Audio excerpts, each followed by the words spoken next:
तो माताएं बहनें बहुत दिन से सुनते आ रही, जानते भी हैं कि कामतरही कैसे होता है, क्यों होता है। यही सोचने का विषय है। समय भी बहुत कम है। मैं आपको कहाँ से ले जाना चाहता हूँ, सिर्फ इतना आपको समझना होगा। आखिर में ये कामतरही की जो सिस्टम है, आप अगर हिंदू व्यवस्था को मानते हैं, कहीं कहीं हम भी अभी उसी में घिरे हुए हैं, तो आप रामायण सबसे पवित्र ग्रंथ है और महाभारत है, गीता है, तीनों को अगर आप ढूंढ लेंगे तो कहीं पर भी मृत्यु भोज का कहीं भी कोई उल्लेख नहीं है। सबके राम मरे हैं, उनके पिताजी मरे हैं, महाभारत में अर्जुन के पिताजी सब मरे हैं, लेकिन कहीं भी रही भोज का कोई भी उसमें प्रयोग या उद्देश्य बताया नहीं गया है। तो इसलिए अगर आप कहीं पर भी अगर देखेंगे तो एक गरुड़ पुराण है, उसमें इसका लेख मिलता है कि जो ये मृत्यु भोज होता है वो गिद्धों का भोज होता है।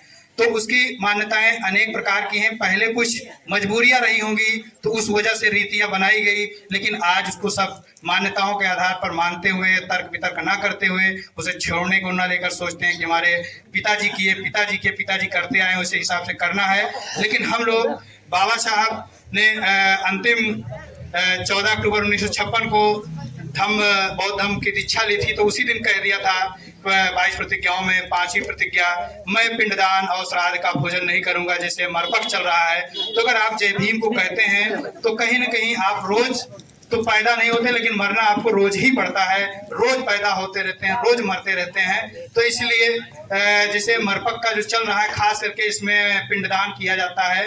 तो पिंडदान की छोटी सी मैं कहानी बताना चाहूंगा। जैसे मैंने बाबा को मना किया था, बाबा ने कहा कि पानी तो नहीं देंगे लेकिन अगियार करेंगे। हम कहा पानी भी दीजिएगा, लेकिन आप खेत में चलिए, मैं यहाँ से आपको पानी देता हूँ, खाना देता हूँ। अगर यहाँ पर अगर आपकी प्यास बुझती हो और आपका अगर भोजन से अगर लगता हो तब आपको मैं करने के लिए दूंगा, नहीं अन्यथा सब नहीं करने दूंगा। धीरे धीरे वो भी कहीं न कहीं निरंकार से थोड़ा बहुत आते जाते थे, तो उनको मैंने अपनी बातों से, तर्क वितर्क से कहा कि मेरी बात नहीं मानते तो आप निरंकार की ही बात मान लीजिए, क्योंकि उसमें भी मना किया जाता है कि सब पाखंड है, सब नहीं करना चाहिए। तो धीरे धीरे करते अंत में आया कि चलो अच्छा पानी नहीं दिया लेकिन अगियार तो होगी। हम कहा अगियार करोगे तो मैं आपको बाबा कहना बंद कर दूंगा कि आप मेरे बाबा नहीं हैं, क्योंकि ये सिर्फ आपकी मनगढ़ंत है। और बहुत अच्छी इनकी व्यवस्था भी है खान पान की बनाने के लिए, किसी मौसम के हिसाब से रिश्ते और बन जाना, दाल और उर्दे सब बन जाना। तो बूढ़ बुजुर्ग हैं, खाने के शौकीन की वजह से कहीं कहीं प्रेशर भी रहता है। जैसे अभी मातृ पूजन वाला वो गुरुओं की पूजा होती है, तो तमाम तरह के सिस्टम है। खाने पीने को लोग जरूर देते हैं, लेकिन उसी के दौरान मान्यताओं से घिरे रहते हैं। तो मैं पुनः आपका ध्यान इधर लाना चाहता हूं कि मृत्यु भोज वास्तव में जरूरी बिल्कुल नहीं है। चर्चा पर चर्चा को आप जिस दिन समझने के लिए अपने सगे संबंधी को बुला लीजिए। जैसे माता जी एक्सपायर हुई हैं, इनके बच्चों को सही बंटवारा हो जाए, इनका मृत्यु प्रमाण पत्र बन जाए और इनकी जो विरासत है वो ठीक ठाक हो जाए, बच्चे जो पैसा धन है ये सब हो जाए, जो बच्ची शादी नहीं उसकी जिम्मेदारी ले ले, सब बता दें। और जैसे हम लोग आते हैं सब लोग, तो उनको उचित के अनुसार, जैसे संपन्न नहीं रहते हैं तो उनको जरूरत होती है कुछ धन की, 10 20 50 करके उनको दिया जाए, जिससे उनकी आर्थिक स्थिति मजबूत हो सकती है। और रह गई बात खाने पीने की, तो मैं उनसे कहता हूं जो जय भीम करते हैं, सिर्फ वो अगर आज छोड़ेंगे तो कहीं न कहीं उनकी देखी देखा रोग छोड़ना चालू कर देंगे। तो मृत्यु भोज वास्तव में बंद तो हम लोग नहीं कर सकते, लेकिन जो बहुत बड़ा पेड़ है इसकी जड़ें पत्तियां ये सब काट देंगे तो एक दिन जरूर ठुंठा होकर खत्म हो जाएगा। क्योंकि राजस्थान सरकार ने इस पर पूर्णतः बैन कर दिया है कि अगर कोई मृत्यु भोज करता है तो उसको 1 लाख रुपए जुर्माना और 3 साल की जेल है। यहाँ तक जो रिफाइंड डालडा देता है उसको भी जेल का प्रावधान है। तो ये सब वीडियो और वहाँ के सेक्रेटरी जो होते हैं उनको, हालांकि मान्यता इतनी गड़बड़ है कि लोग अंदर अंदर चुपके चुप पकड़ लेते हैं, लेकिन खुले तौर पे नहीं कर सकते हैं। तो सरकार इतनी मूर्ख नहीं है। और रह गई बात आत्मा और परमात्मा, इस तरह की बातों को बगलाने के लिए तो अगर आप अम्बेडकरवादी हैं तो सीधा आपको ब्राह्मणवाद को नकारना होगा, अन्यथा कोई मतलब नहीं। जो परमात्मा के पास जाने का एजेंट है वो अभी कहीं न कहीं ब्राह्मण के ही हाथ में है। तो अगर हम एक मुंह जय भीम करते हैं, दूसरी ओर अपने पिताजी को श्राद्ध के लिए इंतजाम करते हैं, तो एजेंट के पास हमें जाना पड़ेगा। एजेंट के पास जाएंगे तो आप खत्म हो जाते हैं, कहीं कुछ बचता नहीं है। आप तर्कवादी बनिए, अम्बेडकरवादी कहीं न कहीं से हैं। इससे आप भी बहुत अच्छे शब्दों, कम शब्दों में हमारे राज भैया ने बताया था कि आपकी स्थिति क्या होगी, क्योंकि आज स्थिति जो सही को सही, गलत को गलत, यहाँ से निकलोगे तभी समझ में आएगा, अन्यथा भी आएगा नहीं।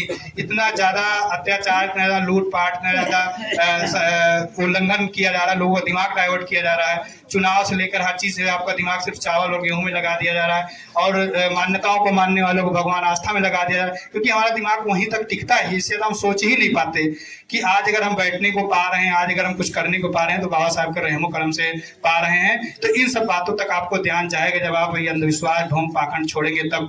बाकी एक चीज और अपने दिमाग में नोट कर लेना, जन्म सत्य है, उसी प्रकार मृत्यु सत्य है, सब अनित्य है, सब कुछ बदलता रहता है। आप जिस दिन से बदल जाएंगे, जिसको चाहेंगे आप बदल सकते हैं, उसके लिए आप अपने आप को ही शांत करना पड़ेगा। आप जिस दिन शांत हो जाएंगे उस दिन आपको शांति दिखाई देगी, लेकिन आप क्रोध में रहेंगे तो आपको क्रोधित ही दुनिया नजर आएगी।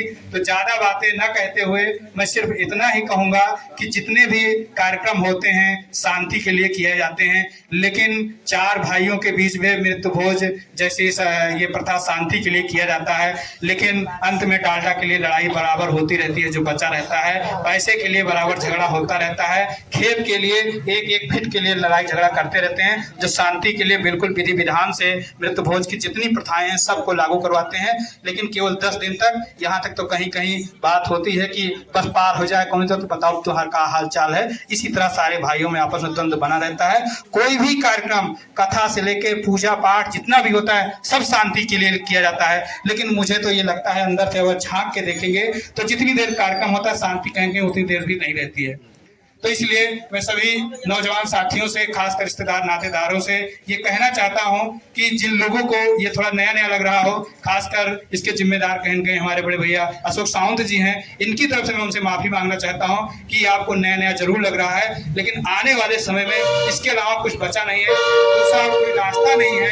यही एक रास्ता है, आप कैसे हर एक संस्कार को बदलाव करें। और खास करके मैं बुजुर्ग अम्बेडकर वादियों से कहना चाहता हूं, बहुत कुछ तो नहीं कर पा रहे हैं, लेकिन अपने बेटे को, अपने नाती को ये एक पीढ़ी में जरूर अम्बेडकर वादी ट्रांसफर कर दीजिए। क्योंकि मैं देखता हूं चाहे गुरुदेव निरंकार, राधा स्वामी, दंदर सतगुरु, वाहेगुरु सतनाम, जितने भी पंथ हैं ये पीढ़ी दर पीढ़ी ट्रांसफर हो पाते हैं। ये अम्बेडकर वाद ही एक ऐसा वाद है कि सिंगल तक रह जाता है। ये बहुत दुख का विषय होता है, जिसको मैं बहुत दूर तक देखता हूँ, लेकिन पाता वही हूँ कि जब तक वो रहते हैं भैया और सब हल्ला हल्ला कह रहा था, ये नहीं होना चाहिए। जैसे उनके जाते हैं सब वो पीठ पीछे आता रहता है। बहुत दुखदाई है। बहुत कुछ ना करते हुए आप बहुत कुछ कर सकते हैं, सिर्फ शांति से करें। अपने पत्नी को पत्नी समझे, अपने बच्चे को बच्चे समझे, अपने पड़ोसी को पड़ोसी समझे।